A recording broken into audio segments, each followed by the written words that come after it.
Alright friends, Bannerlord is back, and with a massive new 1.3 update patch, we breathe fresh life into this fantastic medieval game. The game is even more beautiful than ever, and many new combat features have been added as well. Many new features were announced, and we're just wrapping our heads around the changes. In this new short series, we'll cover the changes you need to know about, and perhaps help you out in your own game as well. Buckle up.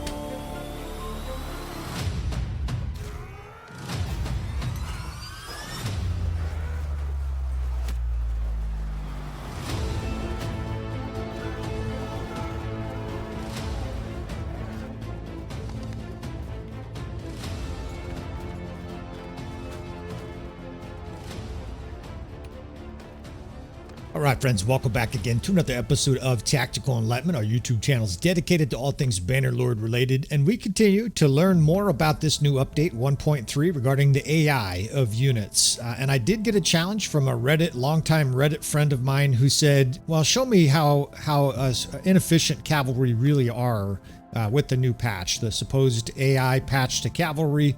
And I said, they're pretty bad. He said, well, give me a challenge. Give me a really strong demonstration. So we're going to try that to start today. We will do 500 Imperial Elite Cataphract. It's actually going to be about 400 because we'll mix in a few archers and whatnot. And we will use mostly Tier 4 Sturgeon Archers. I'll say that again. Tier 4 Sturgeon Archers make up the bulk of our army. Little guys with stupid hats against the supposed, whoops, I got to do the non-sergeant mode here, against the supposed elite Imperial Cataphract. So it's basically, we are outnumbered and we have Tier 4 Archers against Tier 6 Cavalry. Realistically, cavalry must win this battle if there's going to be any kind of rock, paper, scissors, because of course infantry should destroy cavalry as they did so traditionally if they had any kind of spears or pikes and whatnot. We'll actually try an infantry heavy battle against cavalry as well in today's episode. This is going to focus a lot on infantry and archer tactics in this episode as we continue to glean the smaller details from this new patch. Now we have a little bit of infantry and a little bit of cavalry. This is actually, honestly, if I was playing in a tournament for $10,000 against someone who I knew loved to run cavalry, this is the mix I would run. I would run about 15-20% cavalry, 15-20% infantry, and then the rest archers, although we wouldn't handicap ourselves. Out of the way here, fellas. They put you right in the square, you can't even move. You wouldn't handicap yourself with the worst archers in the game. Now, beautiful battlefield, and it should favor cavalry. It's nice and open. None of these bushes get in the way of cavalry. But if we use tactics here, if we line up some good defensive divisions, square both cavalry divisions in a nice long shield wall, I think at least we have a good chance at putting a dent into this force, where a battle where we really shouldn't win. I mean, they have, you can see the numbers, 417 elite cataphract. Those are tier 6. So from a cost expense, their army is unbelievably expensive. Meanwhile, we got a whole bunch of guys with a stupid hat shooting with a yew bow, you know, some pointed pieces of wood here. Now, I did make 3 divisions, and we're going to use these defensive structures, right? You can see the cavalry on both wings and the square. And I'm going to move these divisions back just a bit. I typically like to have my archers forming a little bit of an upside or a correctly formed U shape, if that makes sense. Looking at it, of course, we don't have the RTS mod. Shit, they're not even going to let me talk about it. Here they come. I got to recorrect a division here. Anyways, kind of like a bucket with the square and the flanks covered. And look at that. They're getting no kills as they just impacted our squares and line. And the only people getting killed right now are cataphract, right? Enemy forces, as our archers fire thousands of little pieces of wood into their flesh and armor. And there they got a kill. This does not bode well, right? Because that was their big charge, and they kind of flatlined. Now they're just sort of milling about, being shot off their horses. Man, Daryl, I got to tell you, they're not good. So this guy, Daryl, he writes me on Reddit. He's been a long-time follower of the channel. He says, tell me I can start to use cavalry in 1.3 and start to dominate. Well, you might be able to, but the AI certainly can't. This is actually a debacle. I'm a little embarrassed even for these forces. They're barely attacking our archers. They're sort of charging around the edges here. And look at that. They knocked a bunch of our guys down, but nobody died. You know, they just need to do a number of different things to cavalry in Bannerlord. They're completely ignoring our archers. It's actually a little comical. They're ignoring our archers here while they absolutely... I mean, it's raining arrows. Again, this is tier 4 archers, and they are just lighting the world on fire. So the problem here, you know, all jokes aside, is that the balance is really broken here. What's going on basically is we know infantry destroy cavalry, and we know archers destroy cavalry. So I'm trying to figure out what cavalry destroy. I guess they destroy your morale if you want to use a big cavalry army. I mean, you can use them to a little more effect because you can run them through the archers at least. And we'll do some videos for those guys who just insist on using cavalry. But the bottom line is it looks like you're going to have to wait for the RBM mod. Because without that, it's a massacre. I mean, look how ugly this is for this enemy force. They're fleeing off the battlefield, and we immolated this force with the worst tier 4 archer in the game. They didn't even make it close. The other enemy forces are routing. This is about as bad of a whipping as you can put on. Now, imagine if these were Fiend champs, right? It would have been a debacle, just a massacre. It already is a massacre. We have a 5-to-1 kill ratio here. Their Cataphracts got 78 kills and lost 400. So, you know, I hate to sound cynical to Tailworlds, but please fix this, right? Make the cavalry charge and do major damage or knock these archers around or something. Or you're going to have extraordinarily archer-heavy armies out there being played by the players. And maybe that's what they want. Maybe they want a whole bunch of Agincourt. I kind of got a feeling that's not the intent, and I'm not sure if this discrepancy is noticed, but it's really bad, right? Look at the Sturgeon Archers, 385 kills and 14 deaths. Now, I'm not using any cheat codes, right? There is no mods or anything, right? This is just vanilla. This is the custom battle. You guys should be able to repeat this, and this is, you know, it's a little disturbing that it's that lopsided. All right, let's get on to, so let's try infantry, right? We know cavalry can't destroy archers, evidently. How about infantry? Let's do an infantry-heavy battle. Right, this should be fun. We're going to have to do some tactics here. Let's change it to infantry here, and let's outnumber ourselves by 50%. I don't think they can win anyways. We'll give them the elite Cataphract, and so 400 infantrymen here against 600 cavalry. We'll use a little bit of tactics, right? We're effectively going to use a false gap with shield and shock, and then we'll have a line of skirmishers pinned in between them just to add to the misery of these poor horse boys that are coming in here. And, you know, I think this will probably, especially if we can win this, I think this is going to reiterate the point I was making 10 minutes ago in that archer video. You really need some level of rock, paper, scissors, don't you? I mean, otherwise, why would anybody use cavalry except defensively?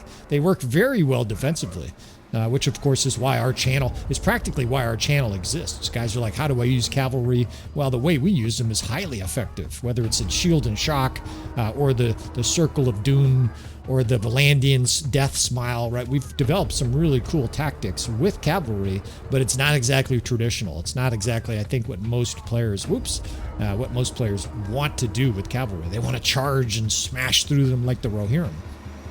All right, so the first and second are shield infantry here. Strong shield infantry. The fifth is skirmishers, and then the third and fourth are both manavliatons. And what we're doing here basically is shield and shock, absorb the enemy's blows with these squares. I might even leave that second division in a shield wall, and then once the enemy's moving slowly, we'll unleash hell with all these manavliatons. And again, you can see how badly outnumbered we are.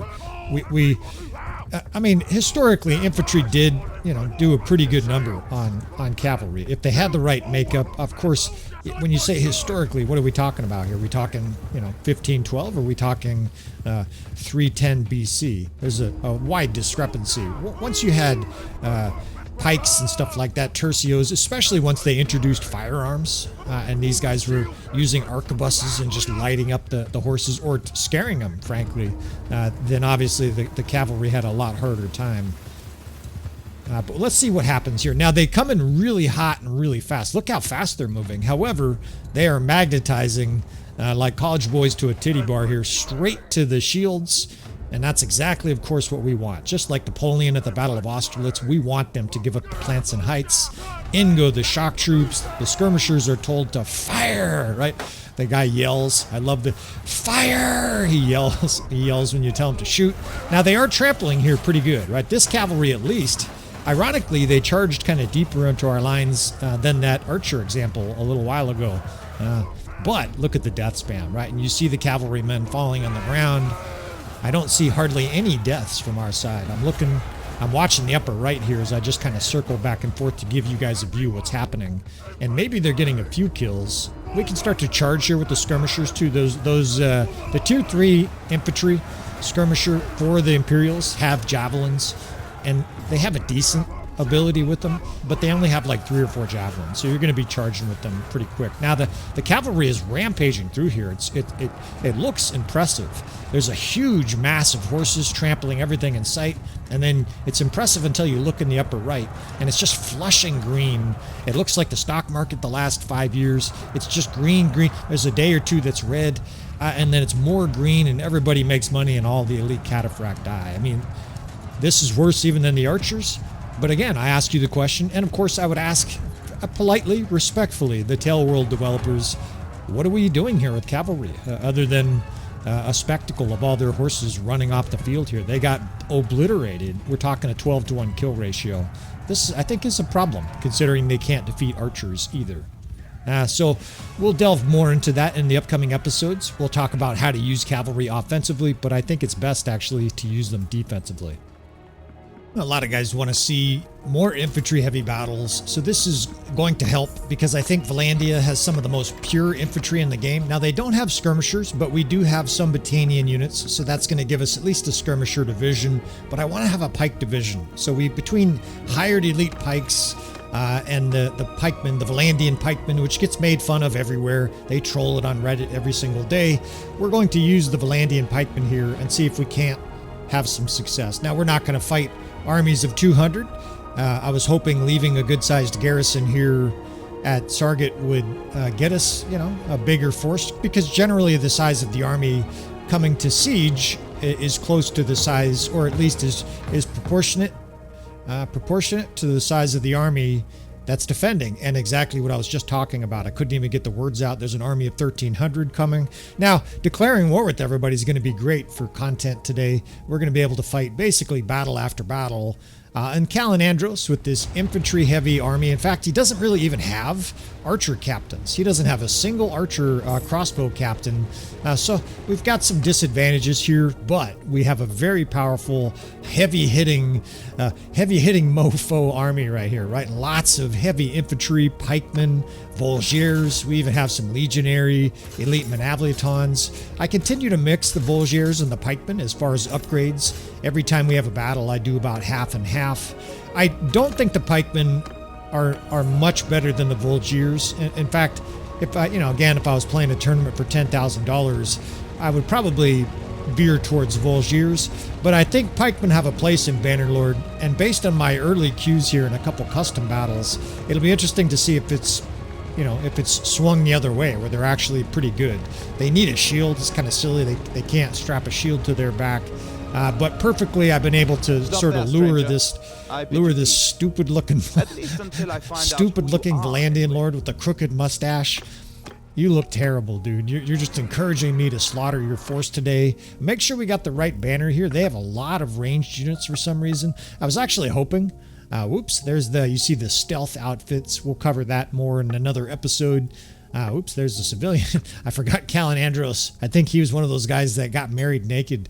We got these disaster of war guys that get married naked. But they have a lot of crossbow. And of course, we've been using that to take cities. We'll use normal player damage for all the actual battles for YouTube. But the Valandian force here has a lot of crossbow, and I've been hoping that they would have, 70% infantry, so we could have some infantry slugfests. But we'll take on mixed armies, for content.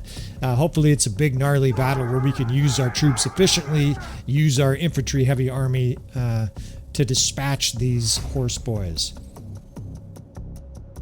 Now, 90 archers. Okay, yeah, so we have almost 2.5 times the infantry as archers. or 2 times, I guess. We have a very small amount of cavalry. We got to change the division here because I want 2 cavalry blockades, and I want this 7th division to be pikes. See if we can set this up for you. So the 3rd, we select high and throwing weapons and no shield. That should be Volgiers. And now when we look at the 7th, that should be a lot of pikes in there. You want to divide these divisions up like this, and beautiful, right? A whole bunch of guys with a long stick. That's gonna work beautifully. Our 3rd division is nasty shock troops. This army is rounding out, right? I would say it's 70-80% tier 4 and 5, and we're ready for a big lopsided, difficult battle here. Kalinandros. Someone said he's like, the name is like great something. This was one of our Disaster of Wars submissions, and he, through email, said, I'd be delighted if you would use my character for some of the 1.3 update episodes, and that's what we have done. It's a fairly natural campaign for me to take over because he's a javelin guy, and I like a shield, sword, and javelin in Bannerlord. Now, we've got a nice mix of skirmishers and archers here, but I prefer just skirmishers. Why are there pikes?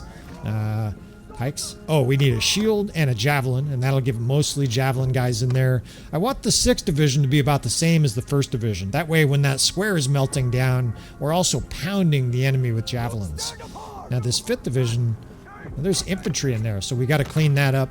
You got to look at these divisions. Sometimes if you have a guy who's an infantry captain in charge of an archer division, it'll put infantry in your division. If you guys wonder why that happens, I think the game is like, here, you don't know what you're doing. Let us help you. When in actuality, we don't have any archer captains, so we're doing the best we can here with these companions. Pardon me a second here while we just kind of fling these guys into some divisions that make sense. Captains are important, but I feel like I've covered it so many times on the channel, I don't want to spend a lot of time with these 1.3 episodes. They're already trending towards long. I'm long-winded. I don't do a massive amount of editing typically because some guys want to hear these subtle details. They want to understand a tactician's thought process for setting up a battlefield. I want to protect our crossbow and archers, of course, and I want to protect our skirmishers. The 8th Corps protecting in the trees there, the 5th Archer Division up this hill. Look at this hill over here. Let's stretch them up there. So those guys have theater-style seating where they can rain down arrows on all the enemy. We've got the 4th Division over there separated. I like those Archer Divisions separated. I always talk about that. The square out front, full of Legionnaire and Vlandian sergeants. We got a good chance to win this battle. We got a nasty army. Now, the 7th Division, right in front of the 6th here. It's instead of guys like pike and shot, I like pike and javelin. The horses get stood up, and then they catch a javelin in the face that's lethal, right? The 6th Division full of skirmishers. There's even some wildlings in there, so they'll have 10 javelins. And then over here on the right, or left, excuse me, the 2nd and 3rd Division, standard shield and shock tactics. Now, I've been noticing this. Check this out. They finally did this, and from a balancing issue, unless the stats have changed, I'm not sure this is a great thing, actually. The Imperial Elite Manavliatons, they have their pylum. Evidently, they can throw javelins now. It's probably a one-shot kind of thing, but I think the Vlandian, or excuse me, the Imperial Infantry is already probably the best combo in the game. The Britannians have more versatility. I would prefer using them if I was like in a tournament, of players. But I think the Legionnaire and Elite Manavliaton are already really strong units. It's kind of alarming that they gave them, a throwing javelin. We'll have to do some testing on that. But look at our javelin division, right? It looks ready to rip. They're holding their shields. We're not really going to talk much about that, or at least show it. But there's a really cool patch note, and it's something I like. You guys may not have heard about it. I'll mention it here since the enemy is some 300 yards away, or 300, whatever it is, 300 meters away. Another absolutely gorgeous scene. And there's enough light here for you guys to see what's going on. But the infantry divisions stand, I guess, in what you would call discipline ranks, depending on the quality of the units here. As I gun down some of these overzealous cavalry, off your bike there, dude, onto the ground. So, in other words, what I'm saying is the peasants, your recruits and shit like that, presumably an army or a large division full of recruits, or maybe tier 2, they will be in a gaggle. Look at this guy. Where the fuck you going, Jagoff? On your bike. Or off your bike, more accurately. He gets cut down. So your higher divisions look like Roman legions, all decked out, perfectly shielding. And look at our pikes. Attaboy. They just scorched that guy and he got stood up and mowed down. So the pikes work. Right? These guys, look at them. They are bracing. They're ready for action. Not every single guy. You'd like to see the whole division brace, but a lot of those guys are bracing. And I saw a lot of cavalrymen get decked off their horse there and stood up. That's not good, right? We've talked about it like an hour ago. I did an episode, or at least some footage, probably mix it. We might even mix it with this, where we did archers and infantry, and both times the cavalry got obliterated. Here again, the cavalry's getting obliterated, and because the enemy infantry is sort of late to the party here, you notice it's 100 units away, we're going to be able to annihilate or really badly damage their cavalry before the rest of their forces even get here. And I think that's not good, right? Fighting in detail is only preferable if you're the one choosing for it to happen. The enemy should not be allowing you to fight the enemy in detail. Fighting in detail is where you kill one unit at a time, right? They're letting us massacre their cavalry here before their infantry gets to us. Not good. All right, so let's start pulling units back here. Their infantry vanguard is finally coming, so we're going to do, I was going to say a little bit of kiting here. There's not much room, but we have just enough room to make it work. They still have some cavalry. It's kind of a mess. It's actually more of a problem, all these horses running everywhere. There's a shit ton of horses rampaging through here. But we're going to crash into this enemy force with shield and shock tactics. And we will definitely illustrate these tactics in a more detailed fashion. But at the same time, a lot of these tactics we have done on the channel repeatedly, and I don't think there's going to be a dramatic difference. I'm half doing these to re-show some tactics that are very powerful. Also, of course, I'm trying to learn. Are they effective? What does the AI do here? They're actually sort of scrolling their infantry sideways, which is interesting. So I'm rotating our skirmishers in square to match them, basically. Now, over on our right or our left flank, we have cavalry and shock troops pouring in on the enemy. So while they're chasing all of these defensive units in the square, they're getting chased themselves, right? And now it's our turn to whip ass. The 6th Division is with me here. And look how far out the Valandians are in the forest, though. This is weird. I like it, though, right? The enemy line stretches way out in the forest. I didn't anticipate that. That's some clearly different tactics. I don't know what you call that, but it's different. Let's charge with this 1st Division, start pressing up here. The enemy's definitely reeling. We've given them a beating. They don't have a lot of archer support. I do see a few skirmishers or sharpshooters in here, but there's not very many. Once we kill these sergeants, didn't I kill you already? And we're getting reinforcements behind the enemy. That's pretty much curtains for whatever's left here. Let's see what this next wave has in store for us here. So this is going to be a multi-wave battle because the enemy had 1,300 troops. We got reinforcements. The enemy's going to get reinforcements. This might be our only reinforcement batch, so it's hard to know. I must have told the wrong division to dismount. All right, how about you guys get off? Now you guys can get back on and charge. Never mind, we do the old fat fingering sometimes. Just hit a lot of buttons and hope something happens good.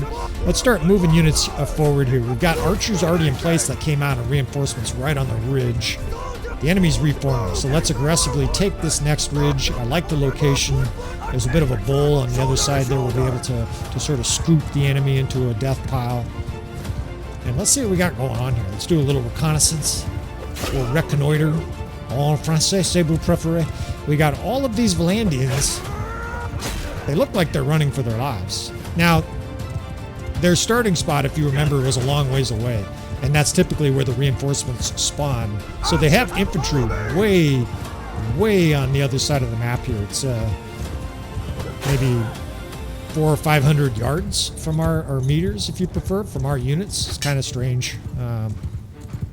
They look like they're routing. Some of these guys are defending, though, so we see. We got another wave here. We're just going to pursue them. And this is for sure. In fact, I actually hit it a couple times that you guys can't tell.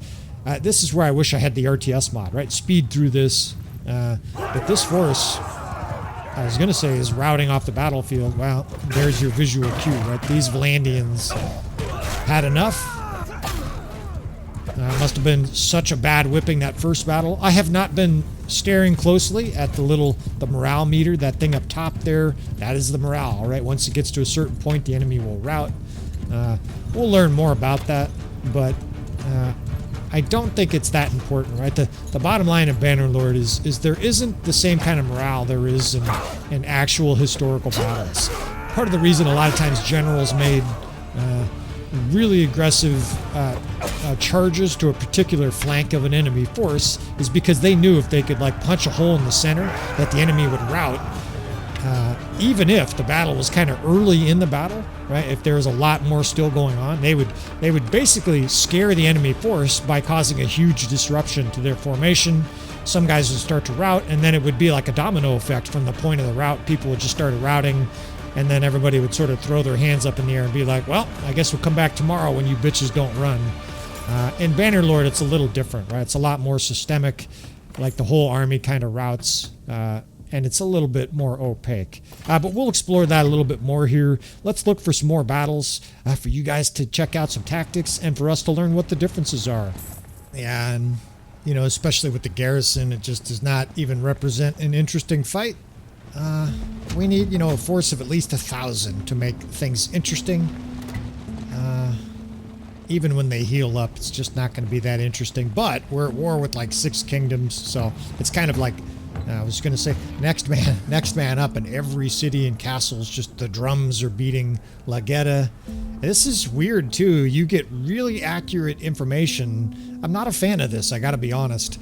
I kind of prefer a lot more mystery to the game. It's literally telling us exactly in real time, like we have some, you know, some Starlink satellites up there, how many troops are sieging at a city that's, you know, days away travel. Like we have state-of-the-art fiber optic pigeons here giving us these details. So it is a huge force. So complaints aside there, you know, as a content producer, it is our job on some level to not sugarcoat things too much. I absolutely love Bannerlord. You guys know this. Otherwise, I wouldn't have thousands of hours played. And I'm not a huge fan of this. Show me how I can tell how many infantry are here. I can tell you exactly how many hired elite pikes there are, but I can't tell the overall infantry. So I don't actually like this change of how they're showing the armies. You can just zoom over here and tell exactly what's at Hertogia Castle. I wish it was a lot more opaque. Sometimes, you know, you don't fix what's not broken. I think the old system I prefer, actually, where it was a little bit mysterious. How many forces are there? Well, you got to go scout it. You got to go actually get close to it. Here you can instantly tell, you know, with state-of-the-art fiber optics, exactly how many attackers are there. Now, this is going to be pretty daunting. I'm waiting because I don't want the garrison to be part of this battle. I don't want a lot of help, and I was hoping there would be more sturgeons. But this is going to be hard enough. You know, our army's not perfect. We do have some lower-level units in here. These sturgeons are probably going to be pretty hardy, pretty vigorous troops. 1,300, I don't think this guy will join. He's kind of running around aloof. But perfect, right? We've got a little bit of help from the garrison here, but we've a massive sturgeon force here to have another battle, and we're going to try to do more infantry tactics. I wish we had a lot more infantry. I continue to try to recruit infantry, but it's a slow and steady process. One of the problems, of course, is that the archers survive, typically, and your infantry are in there getting wailed on. So it's hard to get, you know, an 80 or 90% infantry army. Now, there's plenty of light here, but every single lighting situation is totally foreign. And I gotta say, this is probably my favorite part so far of the update, is the lighting, the effects of the graphics. Give that guy a raise, Tailworlds. Whoever's doing all these graphic improvements, outstanding. Right, the shadowing, the light, the way it's reflecting on part of the helmet, it's outstanding stuff. Now, 7th Division. We've got lots of pikes still in that 7th Division. The 1st Division is kind of a mix, but it's mostly guys with shields. I think that's going to work. I'm looking at it closely because earlier we had a bunch of infantry mixed in some of our divisions. I think it was the 4th or 5th. It looks like it's happening again.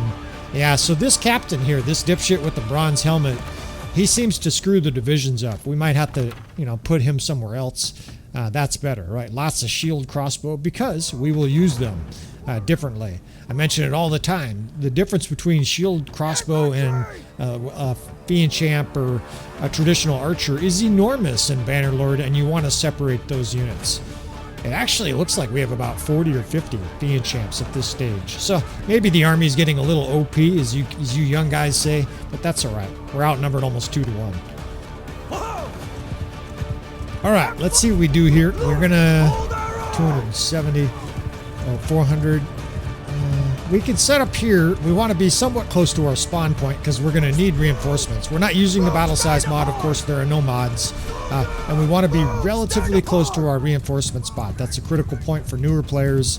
You get into a big battle, if you charge to where the enemy is, you're in trouble, right? Because your reinforcements are going to pop out 3 minutes away, while the enemy's reinforcements might pop out literally right on top of you. So you want to avoid that.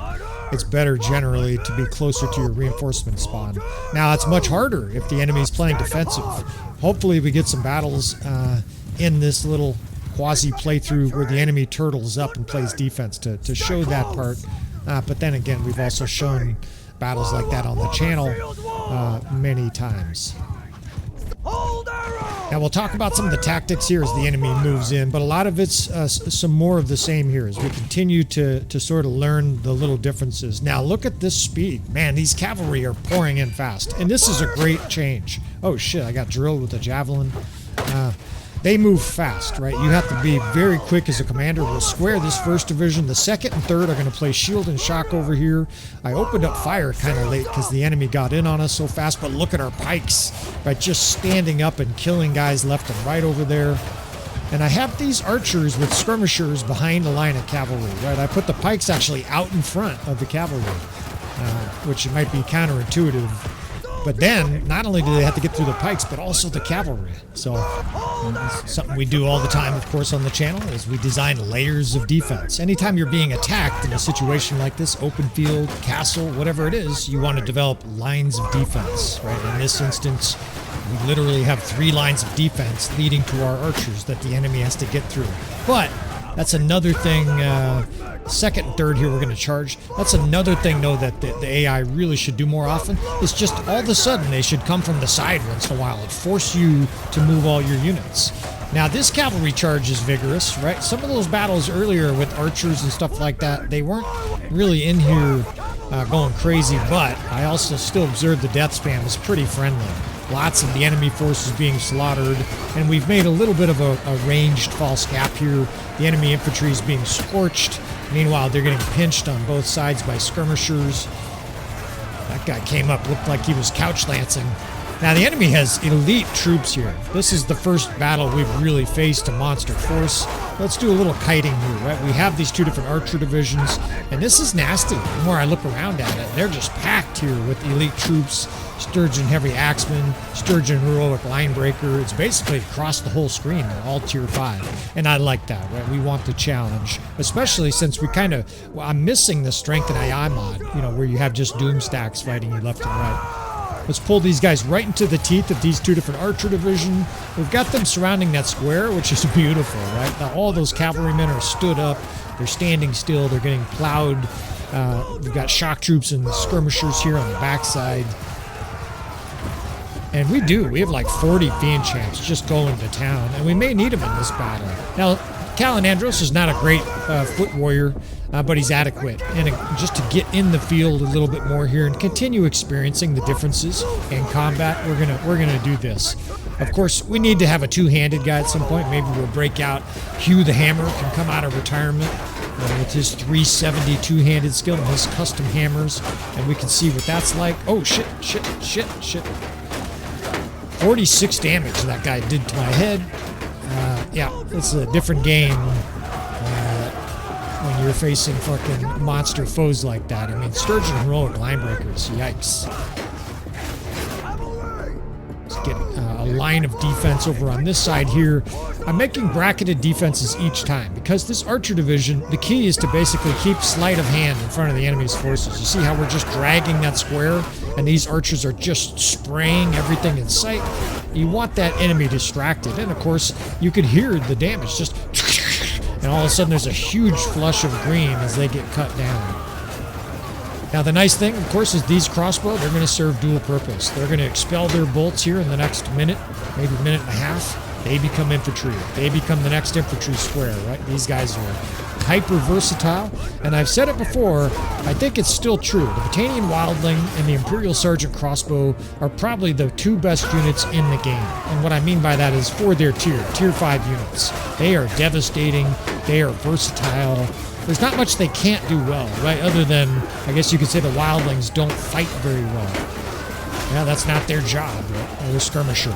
Alright, so we've got these crossbow charging. We still have some archers that have ammo, and a new division came out with reinforcements. So we can split a division, move those guys back. We charged with that other crossbow division. Look at those guys, just flush the enemy out of here. And that's exactly what I mean, right? The sergeant crossbow, the sharpshooter especially, those two units, deadly if you use them right. We just plowed the enemy, and then while their infantry was starting to melt, the coup de grace is just a smashing attack by a bunch of shield crossbow. Now this is still a lot of Sturgeon forces pouring in here. We're not out of the woods here by any stretch. Let's start to make bracketed divisions out of this as well. Again, that same crossbow division is going to do more work. These guys will get the medal of something in this battle. You can see we've got this giant square of crossbow now. They're out of ammo, right? And so these guys quickly become an infantry division. The other square is being devoured, but it's buying us time, right? While the enemy's killing it, our units move back, reset. Now we have everything set up for the next wave. Look at them go right towards our square, and that's, of course, our hope, right? Please go towards our line of shields. Those guys are holding up their shields. Meanwhile, the enemy's being strafed and shot in the side here. Now, this is the kind of battle I'm talking about, where it's chaos and there's infantry everywhere. This is a beautiful battle, especially with the new lighting effects. Man, it's glorious. That guy can't fight us both, buddy. He got chopped in half by an axe. We're gaining levels here. Our little pathetic companions, I mean, Lonzo's excellent companions. You know, I can't trash talk this guy too much. He's letting me use his campaign here for this content. Your companions are kind of weak there, Lonzo. The rest of your army I love, but man, your companions are weak. You need some fucking archer captains. I'm trying not to swear as much these days, but man, no archer captains at all. That's painful, brother. I might even just make one for this series. Alright, let's reset here and see what we got going on. We got a bit of a ridge here. It's functioning as a beautiful peekable ridge. Even though the enemy doesn't have that many archers, it has enough to represent a threat. And if we can just use this ridge and limit their line of sight, that's going to pay dividends. Now we're going to get shot in the back while we reform here, but there should be time. You can see that ridge is playing out. We've got Fiend Champs charging just because I had them, I told them to charge. Let's back them up. Some of those guys are going to get killed on the retreat. But that ridge right there is safe for us as they pick up arrows while they retreat. No, get over here right now while you guys get shot in the back. You're being chased by infantry. Don't pick up arrows, you dipshits. This is an epic battle. I love these kind of battles, back and forth. It's tight. Of course, you can see the power bar. The guys that know Bannerlord well, I just glanced at it. This battle is over. We have a superior position. It would be like Magnus Carlsen looking at the board and standing up and holding out his hand. That is because the chess game is over, right? He knows, I know. He knows what I know, what you know. We have the edge. We have the position here. They don't have a queen. We have a queen and two bishops. Enough with the analogies, right? Let's do a little pinch here just to finish this division, these two different divisions of infantry, and call it a victory here, right? A beautiful victory. Now I'm playing defensive because without the RTS mod, one of the things that happens, of course, is if your character goes down, the AI will do whatever the fuck it wants with your units. That guy tried to attack me and he took a javelin right in the brain. I mean, unless you're a pacifist, how do you not love Bannerlord, right? Isn't this one of the most glorious games ever made? It's unbelievably visceral and just gory and chaotic. How come I couldn't get on that horse? The horse just bucked right by me. Now, they're shooting at us here, but they're trying to reform. And here, we're just going to run them down, right? We don't have very many cavalry. In fact, they seem like they have more cavalry than we do. But we have a clear advantage in numbers. We still have archers shooting. So let's press our advantage here and finish this battle in style. All right, friends, we've done a little bit of editing with this battle. In fact, I'm just going to edit over the previous narration because we're going to wrap this episode up with this battle here. So more combat tactics with Bannerlord 1.3. It's definitely different. Kalinandros needs a longer sword here. There's marked improvement in several different areas. Units definitely defend themselves more vigorously. Enemy cavalry is much faster to attack you. They don't come strolling in like it's a Sunday at the park anymore. Archers seem more accurate. I guess people who like archers are probably thrilled about that. Infantry is definitely... I guess the best way to describe infantry is they're more accurate with their attacks. I'm getting hit with axes in the face, it feels like, more often than normal. But frankly, more testing is necessary, right? We're going to do quite a bit of testing. I'll continue to do some editing like this. We'll show some gigantic battles, and hopefully there's a nice mix of details of this new beautiful Bannerlord version 1.3. And also plenty of tactics and understanding sort of what are the differences between them. Again, just to reiterate, cavalry are just, they're a disaster. They need some kind of massive improvement. Now, we haven't really played much with the Khazate. I'll have to try to find some kind of save file where I have some Khazate or something like that, but I suspect they're going to be just fine. If they make archers more accurate, what do you think is going to happen to horse archers? Yikes, right? It's going to be savage. Anyways, I'm going to wrap this episode up right here, cutting off my previous narration. We will continue to roll with episodes on 1.3. I appreciate you fellas. Of course, if you watched to this point, I would appreciate it if you hit that like button. I usually ask at the end because I figure if you watch all the way to the end, you either really hate me or you had a good time. All right, friends. Thanks again for watching, and I will see you next time.